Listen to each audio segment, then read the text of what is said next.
পাঁচ ব্যক্তির মনে কষ্ট দিলে আল্লাহর আরশ কেঁপে ওঠে এবং আপনার জীবন ধ্বংস হয়ে যাবে যদি আপনি এই পাঁচ ব্যক্তির মনে কষ্ট দেন। কেননা কারো মনে কষ্ট দিয়ে কখনো ভালো থাকা যায় না।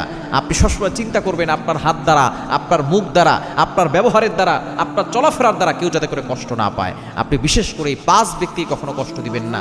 এই পাঁচ ব্যক্তিকে কষ্ট দিলে আল্লাহর আরশ কেঁপে ওঠে এবং যে কষ্ট দেয় তার জীবন ধ্বংস হয়ে যায়। নাম্বার 1, 1 নাম্বার হচ্ছে পিতামাতার মনে কখনো কষ্ট দিবেন না।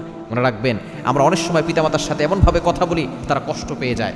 আল্লাহ তাআলা পিতামাতার কথা পবিত্র কোরআনুল কারীমের ভিতরে বলে দিয়েছেন। কোরআন খোলেন 15 নম্বর পারার 3 নম্বর পৃষ্ঠা 6, 7, 8, 9 নম্বর লাইন, সূরা বানী ইসরাঈল 23, 24, 23, 24 নম্বর আয়াতে আল্লাহ বলছেন, ওয়া ক্বাদা রাব্বুকা আল্লা তা'বুদু ইল্লা ইয়্যাহ ওয়া বিল ওয়ালিদাইনি ইহসানা।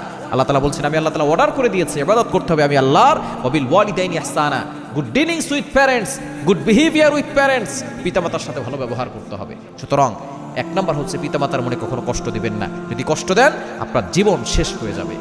2 নম্বর হচ্ছে এতিম যারা আছে তাদের কখনো কষ্ট দিবেন না।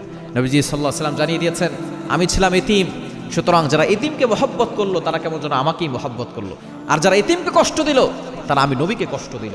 এজন্য এতিমদেরকে কখনো কষ্ট দিবেন না। অনেক মানুষ এমন আছে, নিজের আপন ভাই তার সন্তান এতিম হয়ে গেছে, ভাই মারা গেছে, ওই সন্তানের সম্পদগুলো সে মেরে খেয়ে ফেলে।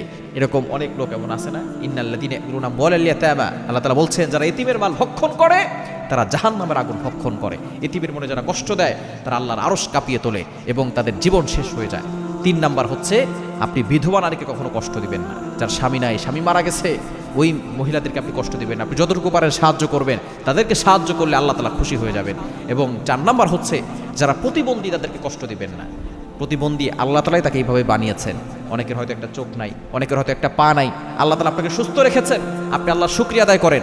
যাকে আল্লাহ তাআলা যেভাবে বানিয়েছেন, আপনি কোনো মানুষের কোনো বিষয় নিয়ে আপনি টিটকারি করবেন না। কারো একটা হাত না আপনি টিটকারি করছেন, কারো একটা চোখ না আপনি টিটকারি করছেন, হাসি ঠাট্টা করছেন, আল্লাহ হয়তো আপনার চোখেও নষ্ট করে দিতে পারে। এই জন্য খবরদার প্রতিবন্ধীকে কখনো মনে কষ্ট দিবেন না। এবং 5 নাম্বার হচ্ছে মুরব্বী যারা আছে, বয়স্ক লোক যারা আছে, দাড়িগুলো পেকে গেছে, এই ধরনের লোককে কখনো কষ্ট দিবেন না। তাদের সাথে বেয়াদবি করবেন না, কারণ মুরব্বী লোকদের মনের কষ্টটা আল্লাহ তাআলা কবুল করে নেন, তাদের দোয়া আল্লাহ তাআলা কবুল করেন, তাদের সম্মান আল্লাহ তাআলা বাড়িয়ে দেন, তাদের দাড়ি পেকে গেছে।